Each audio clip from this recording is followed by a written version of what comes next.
একই কাণ্ড, চিত্রনায়িকা মিষ্টি জান্নাত এইভাবে ধরা খেলো, তাও আবার ব্যবসায়িক খদরের সাথে।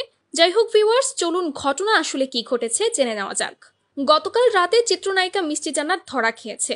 হ্যাঁ ভিউয়ার্স, গতকাল রাতে মিষ্টি জান্নাতের সাথে একটি লোককে গাড়িতে একসাথে দেখা গিয়েছে, যে মুহূর্তটির ভিডিও সামাজিক যোগাযোগ মাধ্যমে ব্যাপক হারে ছড়িয়ে পড়েছে এবং তাদেরকে একসাথে পেয়ে নানা প্রশ্ন উঠেছে দর্শক মনে। এত রাতে কোথায় যাচ্ছেন তারা? তাদের তো বয়সের গ্যাপও অনেক বেশি।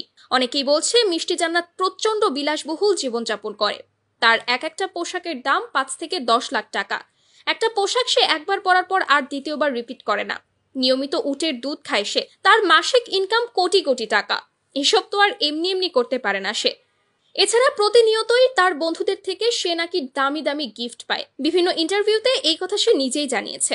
তো সেই সব বন্ধু তো আর এমনি এমনি তাকে গিফট করে না, তাই না?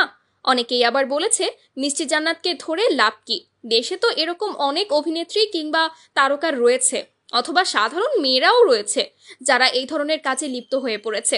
তারা অনেক অনেক টাকা কামাচ্ছে। তাদের কয়জনকে আমরা ধরছি? সরকারের এসবের বিরুদ্ধে কড়া ব্যবস্থা নেওয়া উচিত।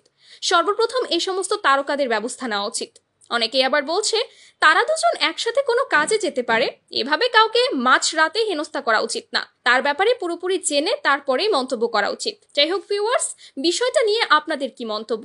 আসলে কোথায় যাচ্ছিলেন মিষ্টি জান্নাত, তাও আবার এত রাতে? অবশ্যই আপনার মন্তব্যটি আমাদের কমেন্ট করে জানাতে ভুলবেন না। কিন্তু আজকে এখানেই শেষ করছি। নেক্সট আপডেট পেতে আমাদের সঙ্গে থাকার অনুরোধ রইল। আল্লাহ হাফেজ। যুক্তি ক্লিয়ার। 7 লক্ষ টাকা আজ রাত মিষ্টি জান্নাত শুধুই এই ব্যবসায়ীর।